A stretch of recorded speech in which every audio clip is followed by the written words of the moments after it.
TCT est un test qui a pour but d'évaluer plusieurs niveaux de traitement de la compréhension de texte. La microstructure, qui demande au patient de tenir compte des détails du texte, la macrostructure, qui consiste à dégager les idées générales, et la mise à jour du modèle de situation, qui consiste à réviser son interprétation en fonction des nouveaux éléments du texte. Il a été évalué auprès d'une population de 16 à 80 ans, selon deux niveaux d'études, inférieur à 12 ans de scolarité et supérieur ou égal à 12 ans de scolarité. TCT est constitué de 3 séries de 3 textes. Dans chaque série, les 3 textes proposés traitent chacun d'un thème différent, auto, avion et licenciement. La compréhension de texte d'un sujet est ainsi évaluée par la lecture de 3 textes. Les textes de la série TCT1 sont chargés en détail et comportent 90 micro-propositions.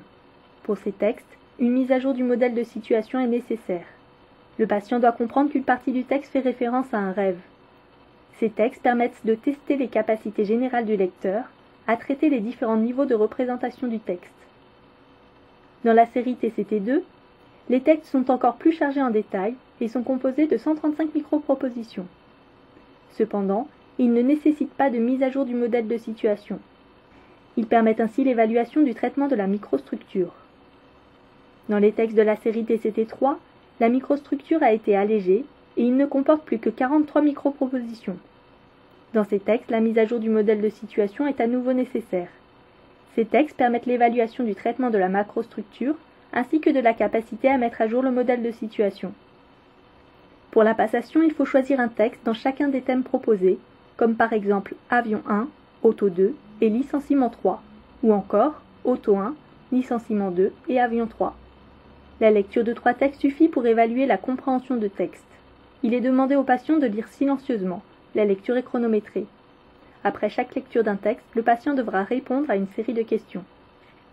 La première partie du questionnaire porte sur la macrostructure, c'est-à-dire sur la compréhension du sens global du texte. On demande au patient de faire un résumé de ce qu'il vient de lire et de donner les idées principales du texte dans l'ordre où elles sont apparues. Les réponses attendues sont notées sur le questionnaire. Il suffit donc de cocher les propositions données par le patient et d'additionner les points. Un espace est prévu pour pouvoir enregistrer la production du patient.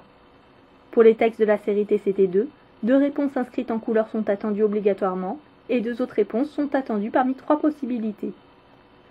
Dans la deuxième partie du questionnaire, on évalue la microstructure, c'est-à-dire que l'on s'intéresse à la compréhension du détail. Le patient devra répondre précisément à des questions. Les réponses attendues sont notées en couleur sur le questionnaire. Si le patient donne un synonyme à la réponse qui est proposée, c'est à l'orthophoniste de juger si le point est accordé ou non. Lorsqu'une date ou une direction précise sont attendues, la totalité des points n'est accordée que si la réponse du patient correspond exactement à la réponse proposée. Dans la dernière partie, on évalue la mise à jour du modèle de situation en demandant au patient de répondre à quelques questions. Dans cette partie, aucune notation chiffrée n'est proposée.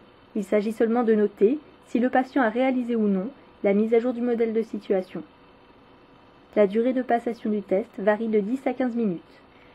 Différents tableaux de normes sont donnés selon les séries de textes et l'âge du patient, mais également selon le niveau de scolarité. L'auteur présente également 2 études de cas montrant une interprétation des résultats suite à la passation du TCT.